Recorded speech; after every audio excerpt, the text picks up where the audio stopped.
viendo mi presentación, ¿correcto? Sí, sí, doctor. Bueno, pues muy buenas tardes, doctor Guillermo, doctor Segarra, muchas gracias por invitarme, a todos los residentes del Hospital Almenara que están hoy acompañándonos. Muchas gracias por esta gran oportunidad de compartir conocimientos entre todos con este tema que personalmente me parece muy interesante, que es el tema del abdomen abierto, las eventraciones y las terapias de cierre temporal de la pared abdominal. Durante esta charla lo que pretendemos es introducir un poco a los residentes y a los cirujanos en formación a la importancia del manejo y adecuada identificación del abdomen abierto, ya no solo como una técnica aislada, sino como un manejo integral del paciente a fin de llevarlo a feliz término al final del manejo de su patología crítica. No tengo conflictos de interés para esta charla, como ya lo mencionaron. Soy vicepresidente de Acohernia, trabajo con la red hospitalaria MEDERI en la ciudad de Bogotá, en Colombia, del cual hago parte de su grupo de pared abdominal y como jefe del departamento quirúrgico de esta institución y de la Universidad del Rosario. Quiero empezar la charla hablando o mostrando esta imagen. Esta es una imagen de un abdomen, como ustedes ven, ya en un manejo crónico y prolongado de una paciente mía. Esta paciente de nombre Benilda es una paciente de las primeras pacientes que manejé como cirujano. Creo que llevaba alrededor de un año grabado. Un caso muy complejo de urgencia, una laparotomía por un abdomen agudo, un abdomen hostil en una paciente crítica con una peritonitis fecal. Fue necesario realizar resección intestinal y control de la fuente de contaminación con resección.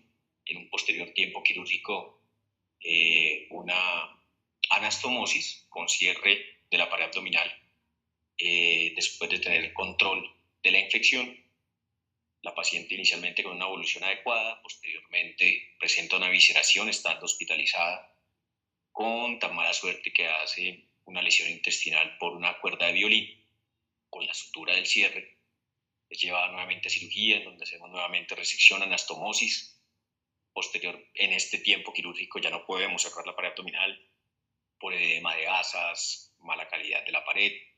Se deja en abdomen abierto y se empieza a hacer un manejo del abdomen abierto. Estoy hablando de hace alrededor de unos 14, 15 años, con lo que teníamos a la mano en ese momento: bolsa de Bogotá, lavados quirúrgicos, conjunto con todo el grupo de cirugía del hospital.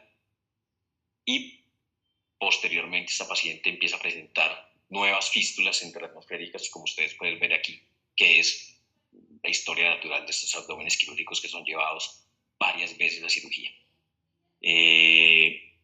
Intentamos control local para evitar que la paciente falleciera por infección, llevándola a esto que ustedes ven acá, pues un abdomen bloqueado con múltiples orificios fistulosos, una alta producción por las fístulas. Esta paciente entra y sale de la hospitalización continuamente por trastornos hidroelectrolíticos, infecciones del torrente sanguíneo. Nuestro plan era lograr controlar para llevarla idealmente entre 8 meses y un año después de la última cirugía a una cirugía de demolición, nueva reconstrucción del tracto gastrointestinal y de su pared.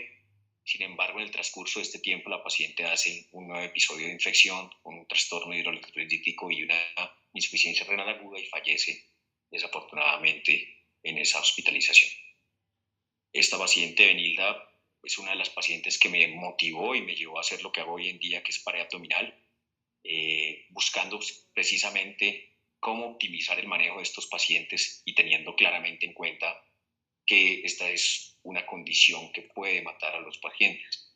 Por eso la muestro hoy aquí y quisiera empezar por decir que el abdomen abierto, no condenar por supuesto el abdomen abierto es uno de los principales avances en el manejo del paciente crítico. Antes del abdomen abierto, los pacientes críticos con patologías intraabdominales se morían con muchísima frecuencia al cerrar el abdomen, porque los intensivistas no podían controlar las condiciones fisiológicas derivadas del problema intraabdominal y con un cierre de la pared. Hoy en día, o después de la utilización del abdomen abierto, estos pacientes tienen una posibilidad de vida. Y Por supuesto que se ha ido estudiando cada vez más y encontrando cuáles son los objetivos de tener un manejo con abdomen abierto en un paciente. En esta tabla se resumen de manera muy fácil para que vayamos construyendo eso que queremos que en esta charla nos quede muy claro. Primero, la cobertura abdominal, y la técnica que utilicemos debe tener una cobertura que permita una protección del intestino, de la lesión. Ya ustedes vieron aquí con la foto de Benilda cuáles son las consecuencias de no tener una adecuada protección. Prevenir la contaminación de la cavidad abdominal, ya sea de adentro para afuera como de afuera también para adentro del paciente. De segundo, el control de los fluidos, una evacuación residual de la citis y los fluidos postoperatorios adecuada, que no se queden dentro de la cavidad del paciente perpetuando la inflamación y el proceso infeccioso. Y recurrir, evitar precisamente la recurrencia de la hipertensión intraabdominal. Es otro de las funciones o de los objetivos que tiene el manejo del abdomen abierto. Y por último, facilitar el cierre de la pared abdominal, cosa que, por cierto, hace unos años dejábamos muy de lado, ¿no? Lo importante era sacar el paciente adelante y el cierre no era algo que nos interesara o que nos trasnochara. Hoy en día eso hace parte de los objetivos y se debe evitar la lateralización de la musculatura de la pared abdominal y disminuir al máximo la formación de adherencias. Todo esto pensando en que algún día voy a tener que cerrar ese paciente, ya sea en esta misma hospitalización o en una siguiente hospitalización, dependiendo de su estado. En cuanto al éxito del tratamiento del abdomen abierto, es importante definir qué se considera éxito en abdomen abierto. Y son 3 puntos básicamente. Si yo los logro, puedo considerar que mi tratamiento con abdomen abierto ha sido exitoso. 1, el control de la hipertensión intraabdominal. 2, la disminución de sus efectos sistémicos. Y 3, la reducción de complicaciones intraabdominales, entre estas las fístulas y por supuesto las hernias de la pared abdominal. Si yo logro controlar esto, puedo decir que fue exitoso. Y para esto el tipo de cierre temporal del aparato abdominal es un elemento clave en el tratamiento del abdomen abierto, y por eso nos vamos a enfocar un poco a partir de estas premisas en ese cierre. Por supuesto, tengo que tener clarísimo qué es lo que tengo que resolver mientras estoy manejando ese paciente con abdomen abierto y con su patología crítica que lo llevó a eso. ¿Cuáles son los problemas que se van a presentar? Debo prevenir las adherencias entre los intestinos y la pared abdominal, y esto debo pensarlo como algo que debe lograr el cierre temporal que yo escoja para mi paciente. Ese cierre temporal que yo escoja me va a permitir disminuir adherencias, si es un punto que debo tener ahí a favor de la terapia que escoja. Prevenir la lateralización de la pared abdominal, prevenir que esos músculos se me vayan más hacia el lateral. Eso es otra de las cosas que debo tener en cuenta al escoger mi terapia. Prevenir la pérdida de fascia y de piel, es decir, por supuesto que si hay que hacer un desprimeramiento exhaustivo para el control de la enfermedad hay que hacerlo, pero siempre teniendo en cuenta que entre más logre preservar la piel y la fascia, mejor voy a tener cuidado a mi paciente, menos complicaciones voy a tener y voy a lograr más adelante seguramente un cierre para que ese paciente, además de vivo, sea funcional. Prevenir el ilio, y esto se logra a través de la terapia enteral pronta, es decir, apenas yo pueda darle nutrición enteral a mi paciente, debo empezarlo a hacer para mejorar ese funcionamiento del intestino, evitar los opioides, por supuesto, prevenir el desarrollo de las fístulas, y eso lo debo hacer con una terapia de cierre que me permita tener unas asas intestinales lo más protegidas posibles, y por supuesto con un manejo delicado de los tejidos en cada lavado y en cada cirugía. Prevenir además una malnutrición, mejorar la cicatrización y el proceso de mejoramiento de ese paciente, y prevenir además trastornos o desórdenes mentales que son muy frecuentes en pacientes de este estilo, que salen a partir del delirio. Como el abdomen abierto se ha vuelto tan común dentro del manejo del paciente crítico y urgente en cirugía general, por supuesto que era necesario hacer una clasificación, y esta clasificación de Bjork nos permite a todos hablar el mismo idioma y todos saber en qué condiciones se encuentra un abdomen, aun cuando yo no haya entrado a cirugía, aun cuando haya sido mi colega el que entró a hacer el lavado quirúrgico el día anterior. Si él hace una clasificación adecuada, yo ya puedo prever cómo está ese abdomen y cuál es el manejo que le puedo dar. Esta clasificación es muy sencilla. Como ustedes ven ahí, el grado 1A, en este se habla de la cavidad abdominal ideal, que es la cavidad que además de limpia no tiene adherencias. En la 1B, que es la cavidad del abdomen abierto, en el cual, si bien no hay adherencias, sí hay una cavidad todavía contaminada, no hay control aún de la infección. En la 2A hay una cavidad que está limpia, pero ya tiene adherencias, y en la 2B es una cavidad ya con adherencias y además de eso contaminada.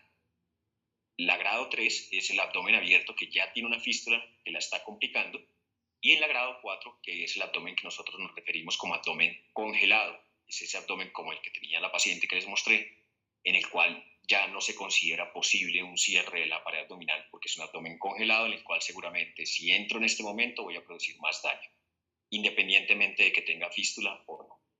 Esa clasificación es muy importante porque me permite entonces empezarme a enfocar en el problema. Y el problema del abdomen abierto es cómo logro que todas esas variables que yo les decía las pueda manejar a través de, no solo de los lavados quirúrgicos que le estoy haciendo, sino del cierre que le estoy dando a esa pared. Y eso hace parte del manejo integral del paciente que finalmente va a terminar con una venturación si yo no lo manejo adecuadamente. Y para entender ese problema hay que ver un poco de números y por qué esto es algo a lo que le ponemos tanta atención. Y es que el número de cirugías abdominales que se hacen en el mundo es supremamente grande. Se hacen alrededor de 4.000, o se hacían para el año 2015, 4.511 operaciones por cada 100.000 habitantes en la cavidad abdominal en el mundo. Es decir, una operación cada año por cada 22 personas. En Australia para el 2013 y 2014 hubo aproximadamente 2.4 millones de cirugías abdominales, procedimientos en una población de 23.4 millones. Una operación por cada 10 personas al año. Y hacia esto le sumamos la incidencia de infecciones del sitio operatorio, que si bien para patologías tan complejas como estas no es tan alta, que es del 1.9%, en algunas condiciones y en algunos sitios puede llegar a ser hasta el 40%. Es decir, estamos hablando de un problema bastante grande si se tiene en cuenta el volumen mundial de cirugías abdominales y todo el impacto que esto tiene sobre el sistema de salud por la gran cantidad de complicaciones, estancias prolongadas y costos que esto genera para el sistema. Entonces esto hace que giremos la mirada completamente hacia este tipo de pacientes y empecemos a pensar cómo logramos que ese paciente, a pesar de que lo saque vivo, controle su patología urgente, yo logre que ese paciente sea lo más funcional para la sociedad después de hacerlo, de haberlo sacado adelante. Por eso se trae un concepto que a mí me parece en lo personal muy interesante, que es el TMOA, que es el Total Management of the Open Abdomen. Y básicamente tiene 6 pilares claros, que es el resumen de toda la carreta hasta que yo les estoy echando en esta primera parte de la charla. Si nosotros nos llevamos estos 6 pilares para la casa hoy, yo creo que la charla cumplió su objetivo. Y los pilares lo que buscan es que yo me olvide de que soy cirujano y que solo estoy haciendo el manejo quirúrgico del paciente y solo estoy haciendo lavados, y piense en el paciente como un todo y como un manejo integral y multidisciplinario. Y esos 6 pilares son estos. El primero es minimizar la hipertensión intraabdominal, que es lo que me va a permitir ayudar a ese paciente a volver a su estado fisiológico ideal y ayudarle al intensivista a tratarlo conmigo y sacarlo adelante. La segunda es prevenir la lateralización de la pared abdominal, y de esta manera yo estoy evitando poner al paciente en una condición de riesgo en la cual ese paciente se va a ver expuesto a una cicatrización por segunda intención prolongada con todas las complicaciones que hemos podido ver en el caso de Benilda que les comenté. Tercero, disminuir el edema intestinal, que me va a permitir rápidamente volver a alimentar a ese paciente. Como ustedes saben, con la alimentación viene una restitución del estado fisiológico y una mejor cicatrización y una mejor curación de ese paciente. Cuarto, implementar la alimentación enteral temprana, que va de la mano con lo que estábamos hablando en el punto número 3. Quinto, minimizar las fístulas. Por eso el manejo de los tejidos debe ser muy cuidadoso. Los lavados quirúrgicos, no sé cómo funcionan en el Perú, pero en Colombia, de manera errónea en mi concepto, los lavados se dejan al residente de menos experiencia, y los lavados pueden tener un impacto muy, muy grande sobre los pacientes. Una inadecuada disección, una mano metida con inadecuada fuerza en la cavidad abdominal, una disección por el sitio donde no debería hacerse, puede terminar rompiendo el intestino y generando fístulas que pueden ser mortales para nuestros pacientes. Sexto, minimizar las hernias mediante, no quiero decir que el residente pequeño no pueda entrar, no, pero debe estar siempre supervisado por una persona de mayor experiencia que le pueda explicar cómo se debe hacer un lavado en la cavidad abdominal de manera adecuada. Y por último, minimizar las hernias mediante el cierre temprano. Entonces, esto es un concepto muy importante porque yo desde el momento en que abro mi paciente la primera vez, ya debo empezar a pensar cómo voy a preparar esa pared abdominal para que el paciente, en el mundo ideal, se vaya para la casa de esa hospitalización con su cavidad abdominal cerrada. Y para eso, pues vamos a hablar de alguna evolución ha presentado el cierre temporal de la pared abdominal, sin meternos mucho de fondo en el tema de la siguiente charla. Aquí quiero mostrarles entonces que esa estandarización, esa mejora, ese aumento de los conocimientos y ese volverme muy experto con muchísima experiencia en lo que yo hago es supremamente importante, y eso no solo pasa en la cirugía, esto pasa en muchos campos, y aquí quiero mostrarles un ejemplo de eso. Espero puedan escuchar, por favor me cuentan si escuchan el sonido. Crewman polishes the windshield as Holland moves away just 67. ¿Están escuchando el sonido del video? Sí, se escucha. Perfecto. Seconds after he stops.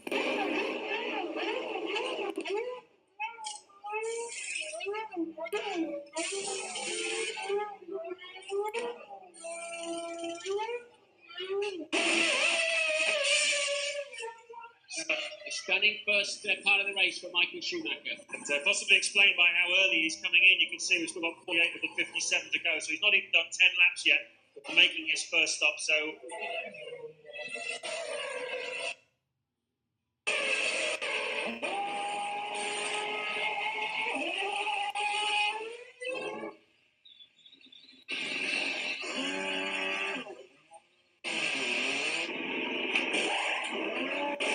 1.8 seconds. Blink, and yes, you have this.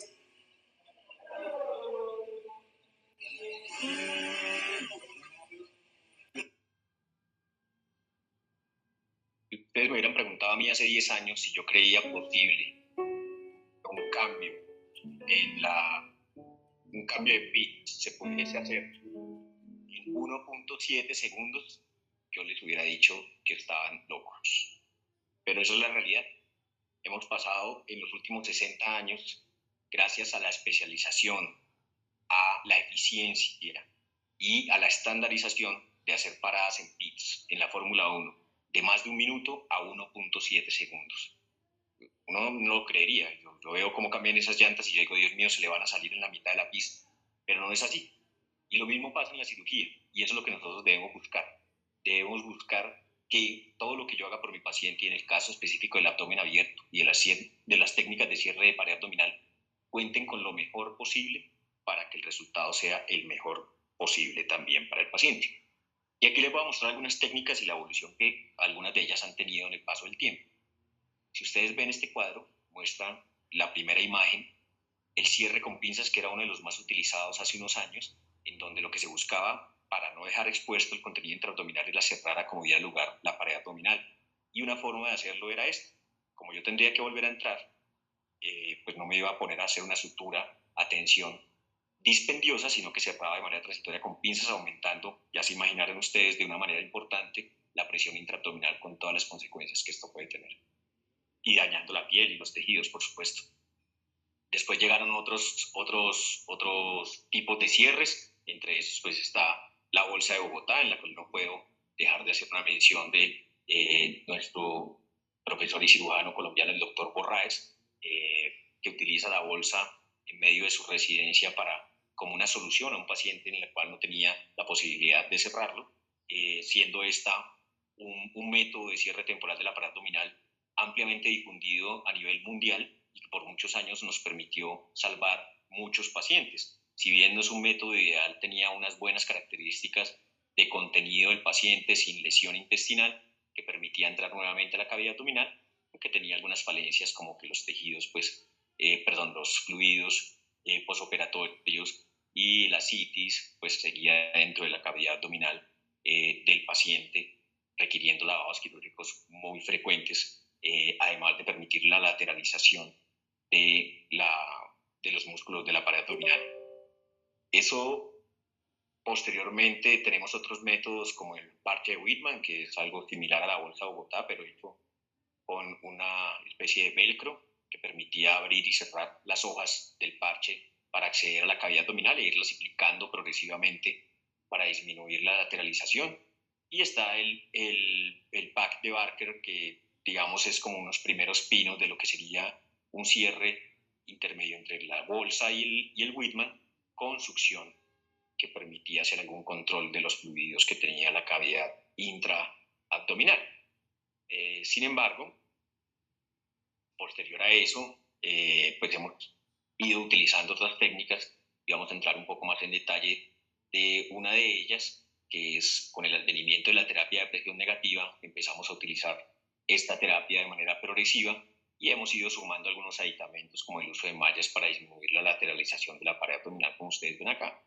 Un paciente donde ustedes en la primera imagen ven un dispositivo de presión negativa y encima una malla con unas aponeurosis muy retraídas, y en la segunda imagen es el mismo paciente en donde, como ven en la línea media, se ha ido aplicando de manera progresiva la malla y ya ustedes ven una aponeurosis mucho más cercana. Y en la última imagen ven el último lavado. Este es un paciente que tenemos actualmente hospitalizado, en donde la aponeurosis se encuentra mucho más cerca, ya probablemente a unos 6-8 centímetros, y es muy posible que este paciente en una siguiente cirugía ya se logre un cierre de la pared abdominal del paciente para lograr enviarlo a casa con su pared abdominal cerrada una vez su patología intraabdominal está tratada. Como les decía, los sistemas de presión negativa, pues tenemos varios hoy en día, afortunadamente, en el mundo. Tenemos diferentes casas comerciales que los producen. Algunos tienen unas ventajas sobre otros, otros, pues, todos tienen algún punto a favor y otros tienen un punto en contra. Hay diferentes sistemas dependiendo de la situación que se requiera, pero lo importante es que este es un sistema que ha llegado como un amigo y un aliado del cirujano general y sobre todo el cirujano de pared abdominal. Esta terapia de presión negativa ha tenido amplia difusión en el mundo y amplia difusión en diferentes especialidades. No solo se utiliza hoy en día para heridas abdominales, sino, como lo pueden ver acá, se utilizan en fracturas abiertas, quemaduras, úlceras, úlceras de pie diabético, injertos cutáneos, cirugía cardíaca complicada en heridas de esternón, cirugía limpia en pacientes obesos, y hoy en día como terapia adyuvante en el manejo de heridas incisionales cerradas para prevenir complicaciones. Donde se ha difundido también ampliamente y también lo utilizamos en los grupos de pared abdominal. ¿Dónde sale esto? Entonces, un poquito de historia. Generalmente, digamos, lo que se ha encontrado es que desde hace más de 200 años en la medicina tradicional china se ha utilizado la acupuntura y la hipiremia. En 1841, Junod, mediante tazas de cristal, primero las calentaba y aplicaba en la piel sana de los pacientes presión negativa dentro de las tazas, y eso causaba hiperemia. Al quitar las tazas, él veía que había estimulación de la circulación en esa zona donde había aplicado calor y terapia de presión negativa. Esta terapia de presión negativa sobre heridas se utilizó como un apósito de espuma para promover la cicatrización en 15 pacientes, y en el 89 Argenta y Moriguas utilizan una espuma de poliuretano que ejercía de punto medio con un aparato de vacío para estudiar sobre animales. Basándose en ese principio, Kinetic Concepts desarrolla un sistema conocido como sistema de VAC, que es Vacuum Assisted Closure, que utilizaba esa espuma de poliuretano con poros de gran tamaño para ejercer presión continua sobre el tejido cicatriz, bueno, el tejido que buscábamos curar, acercando así además los bordes de la herida. Y a partir de eso entonces empieza a desarrollar toda una ola de terapia de presión negativa con diferentes aplicaciones que hoy en día la han utilizado diferentes casas comerciales como las que ustedes pueden ver listadas ahí, solo por poner algunos ejemplos, muchas de las cuales ya tenemos en América Latina. Y este proceso básicamente se basa en esto. Esta es la gráfica de cicatrización de heridas que todos conocemos desde los primeros semestres de medicina, en donde están las fases de la cicatrización, las 4 fases de la cicatrización: la hemostasia, la inflamación, la reparación y la remodelación, en donde básicamente actúan este tipo de terapias. ¿Cómo actúan? Pues aumentando el flujo sanguíneo local y la producción de tejido de granulación, cambiando el microambiente de la herida, reduciendo las bacterias en la contaminación y reduciendo el edema y el exudado. Por eso, dentro de la cavidad abdominal se vuelve, acuérdense de los 6 pilares que les nombraba, uno de los pilares era este, y ese pilar está siendo manejado con una terapia como estas. Aumenta los fibrocitos y aumenta los receptores de crecimiento, factor de crecimiento endotelial vascular, ofrece un entorno sellado, lo cual permite el control de otro de los pilares que nombrábamos, que era el tema de la infección, que no entren ni salgan, ¿sí? Sugiere además Glass en 2014 que la terapia cambia el perfil de citoquinas para ser menos inflamatorio, aumentando la producción de metaloproteinasas de la matriz, lo cual permite una mejor cicatrización, y al aumentar la vascularización hay una mayor producción de tejido cicatricial nuevo en el área en donde actúa la terapia, lo cual disminuye tiempos de cicatrización, y además de eso, por ser un efecto de presión sobre los bordes de la herida, disminuye o acerca los bordes de la herida, que es otro de los de los pilares que buscamos dentro de ese manejo del abdomen abierto. Literatura, pues hay mucha hoy en día que muestra que cada uno de los momentos de las terapias de control del manejo del abdomen abierto transitorio ha sido un poco mejor que el anterior, y por supuesto la literatura hoy en día muestra que la terapia de presión negativa tiene mejores tasas de cierre y menor mortalidad en los pacientes que son llevados a cirugía con abdomen abierto. Entonces, en ese sentido, pues es lo mejor que podemos tener hoy en día. ¿Que puede haber algo mejor posterior? Seguramente. De hecho, la misma terapia se ha ido optimizando con el paso del tiempo. Por lo tanto, la terapia de presión negativa se considera un aliado estratégico del cirujano. Hay que tenerla en nuestros hospitales, hay que saberla manejar y las diferentes maneras en que se puede hacer. Este es un paciente mío de pared abdominal que operé en noviembre del año pasado. Es un paciente que tenía un antecedente de heridas por arma de fuego y tenía 28 cirugías previas en su abdomen. Y pues era un paciente complejo con una hernia abdominal gigante. Lo llevamos a cirugía, una cirugía pues dispendiosa porque tenía un abdomen con un importante componente cicatricial, muchas adherencias. Lo llevamos tenía mallas previas, unas ventrorrapias previas, 3. Lo llevamos a una separación anterior de componentes. Después de la liberación de adherencias, se logró cerrar de una manera satisfactoria, quedamos muy contentos con la cirugía. El paciente al tercer o cuarto día se va para la casa y vuelve un mes después con dolor abdominal y cambios en la herida. Le hicimos una tomografía, veíamos colecciones y aire dentro de la cavidad, lo llevamos a cirugía. Una vez abrimos el componente muscular, vemos esto dentro de la cavidad que ustedes ven aquí, que es materia fecal. Una vez retirada la materia fecal, vemos esto acá, la pared que la terminamos de abrir, una malla que no está integrada, por lo cual la retiramos. Y este es lo que sería las tasas intestinales con un orificio fistuloso que estamos señalando ahí con la pinza. Es un paciente que en otras condiciones y en otros momentos de la cirugía se hubiese podido morir si no tuviésemos terapias como estas. Ese paciente le utilizamos la terapia de presión negativa, pusimos una dona sobre el orificio de la fístula con el fin de controlar ese fluente de la fístula hacia una caralla, y el resto le pusimos una terapia de presión negativa convencional. Aquí ustedes ven cómo quedaría. La idea es que lo que sale de la fístula salga a esta caralla y a esta bolsa, y el resto de la terapia permita la cicatrización del tejido para ir disminuyendo o mejorando ese hecho de cicatrización, ir cerrando con puntos la herida para que sea cada vez más pequeña y ojalá dejar la fístula lo más aislada posible. Esto con el fin de controlar la infección, por supuesto que el paciente no muera de sepsis, y preparar ese abdomen para un control local. Esto ya ustedes ven mejor tejido de cicatrización, ya no se ven los bordes musculares, sino que ya ha ido llenando de manera progresiva con la fístula ahí en la mitad.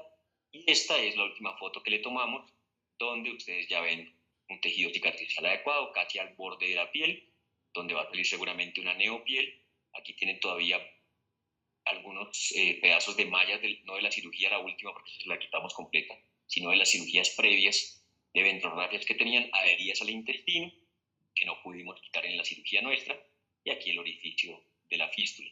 Lo que buscamos acá es un control, pues, cuando esto tenga nueva piel, que esto salga a una caralla y poder llevar a ese paciente después de un año a una reconstrucción del tracto gastrointestinal, reconstrucción de paro. Entonces, lo que les he mostrado básicamente nos permite preguntar, pero ¿por qué es importante siempre buscar algo mejor? Y básicamente lo que yo respondería es porque no todo depende del talento. No sé si recuerdan ustedes, los que les gusta el fútbol, estos dos momentos de la vida de Messi. Messi, el mismo gran jugador que ha sido siempre, en un momento en el que estuvo en un equipo ganándolo todo y en otro momento donde estuvo en otro equipo donde no podía ganar absolutamente nada. No es solo talento, debemos tener equipo, debemos tener estandarización, debemos tener la tecnología y todos los implementos a nuestra mano y por supuesto la infraestructura. Nuevamente pongo la foto de Benilda para que recordemos por qué hablamos de todo este tema aquí. Es posible hoy en día, y yo ya de una manera retrospectiva diría, probablemente si en ese momento de mi vida como cirujano hubiese tenido la experiencia, el conocimiento de hoy, de pronto Benilda pudo haber tenido un chance más, a pesar de ser un caso muy difícil, no lo sé, pero esto lo que me impulsa es cada día a estudiar más, a aprender más, a generar mayor experiencia, a acercarme a personas que la tienen, y que me pueden aportar mucho más, y eso es lo que estamos haciendo hoy aquí sentados todos hablando sobre este tema. Hay temas que se pueden prestar a discusión, como aquí si nos pusiéramos a discutir de qué Porsche era más lindo, si el de hace 30 años, que está arriba a la izquierda, o el actual, que está abajo a la derecha. Esto podría generar discusión. Sin embargo, en cuanto a los cierres temporales de pared abdominal y acerca de cuál es la mejor terapia para el manejo del abdomen abierto hoy en día, yo creo que no hay discusión. No podemos quedarnos en el pasado. Muchas gracias por permitirme hablar estos minutos aquí. Esta es nuestra institución en la ciudad de Bogotá, donde están cordialmente invitados. Este es mi correo de contacto y nuevamente muy agradecido por la invitación. Espero poderlos ver ya sea en Perú o aquí en Colombia pronto. Muchas gracias.